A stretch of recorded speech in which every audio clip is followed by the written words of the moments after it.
Olá! Hoje a gente vai mergulhar em dois mundos microscópicos que são, ao mesmo tempo, fascinantes e, olha, super mal compreendidos. Eles estão literalmente em todo lugar, debaixo do nosso nariz, dentro da gente, ao nosso redor. É o mundo dos fungos e dos vírus. Vamos tentar entender o que faz deles tão únicos e, claro, tão poderosos. Para começar, vamos com uma pergunta. Uma que talvez mude um pouco a nossa percepção das coisas. Vamos pensar: qual é o maior organismo vivo da Terra? O que vem na cabeça? Uma baleia azul, talvez? Uma daquelas sequoias gigantes? A resposta, eu garanto, é surpreendente.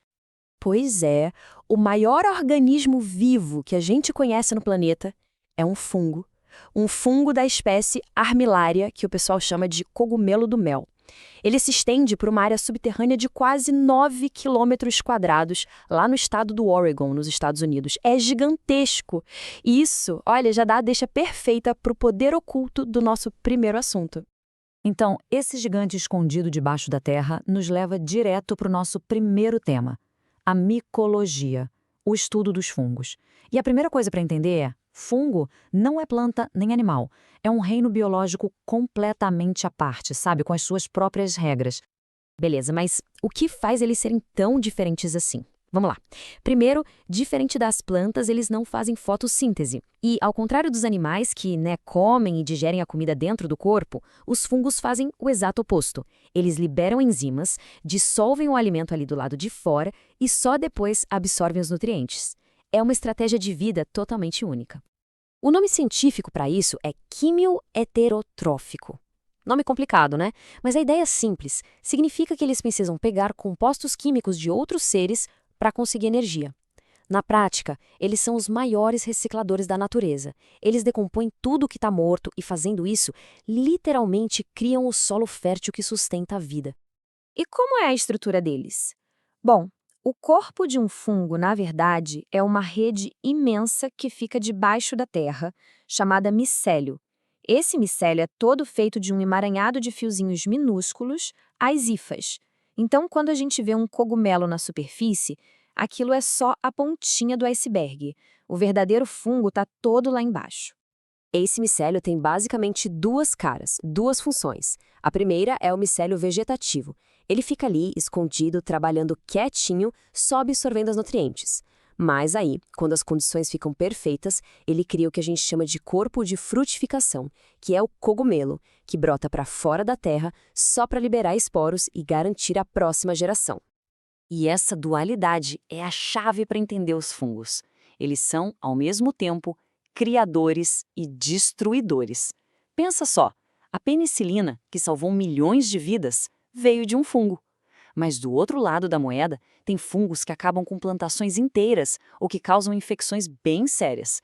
Ou seja, são essenciais para a vida, mas também podem ser verdadeiros vilões. E quando um fungo desses resolve causar doença em humanos, a gente chama de micose. É simples assim. O fungo invade os tecidos do corpo e começa a crescer ali, causando uma infecção. Tá, mas o que nos deixa vulneráveis a isso? Geralmente, os fungos que causam doenças são oportunistas. Eles esperam uma brecha. Se o sistema imunológico está meio para baixo, seja por uma doença, por algum remédio, ou até pelo uso de antibióticos que acabam matando as bactérias boas que nos defendem, aí o fungo vê a chance dele e ataca. Ok, agora vamos dar um salto. A gente vai mudar de reino. Ou melhor, vamos dar algo que nem sequer tem um reino. Vamos entrar na virologia e encarar uma das perguntas mais doidas de toda a biologia. E a grande questão é esta: vírus são seres vivos de verdade? Por quê? Pensa bem, eles se replicam, eles evoluem, tudo coisa de ser vivo, certo? Só que, ao mesmo tempo, eles quebram algumas das regras mais básicas do que a gente define como vida. Essa comparação aqui deixa tudo bem claro. Olha só, vírus não tem células e célula é tipo o tijolinho básico da vida. Eles também não têm metabolismo próprio, ou seja, não conseguem gerar a própria energia. E o ponto principal, eles não conseguem se reproduzir sozinhos. É por isso que a maioria dos cientistas coloca os vírus ali numa zona cinzenta, na fronteira exata entre o que é vivo e o que não é. Então, afinal, o que é um vírus? Imagina ele como um pacotinho de informação genética, pode ser DNA ou RNA, enrolado numa capa de proteína. É isso. A missão dele? É uma só: encontrar uma célula hospedeira para invadir. Ele depende 100% da máquina daquela célula para conseguir se replicar. É o parasita definitivo. Essa analogia do pirata é simplesmente perfeita. Pensa num vírus como um pirata sem navio. Ele não consegue fazer nada sozinho. Ele precisa sequestrar um navio, que é a nossa célula, e obrigar a tripulação daquele navio a trabalhar para ele, construindo mais e mais navios piratas. E o processo de invasão é como um golpe muito bem planejado. Primeiro, o vírus gruda na célula. Depois, injeta seu material genético lá dentro. Esse código genético assume o comando de tudo e transforma a pobre célula numa fábrica de vírus. As novas pecinhas virais são montadas lá dentro e, no final, são liberadas, prontas para infectar mais e mais células. Mas espera aí, como é que eles conseguem fazer isso várias e várias vezes se o nosso sistema imunológico está sempre de olho? Ah, aí é que tá. Eles têm um truque e tanto na manga. Esse truque se chama variação antigênica. Basicamente, o vírus é um mestre do disfarce. Ele fica mudando o tempo todo as proteínas que ficam do lado de fora dele, que são como as roupas que o nosso sistema imunológico usa para reconhecê-lo. É por isso que a gente pode pegar gripe todo ano. E é por isso que surgem novas variantes de vírus, como a gente viu com a Covid. O vírus simplesmente troca de disfarce. Então vamos juntar as peças. De um lado, um reino inteiro de seres que são recicladores e às vezes patógenos. Do outro, uma máquina biológica sequestradora. Essa comparação final coloca um ponto final na história. Fungos são organismos vivos, com células, um lugarzinho garantido na árvore da vida. Vírus são acelulares, um enigma da biologia que só existem para se replicar usando os outros.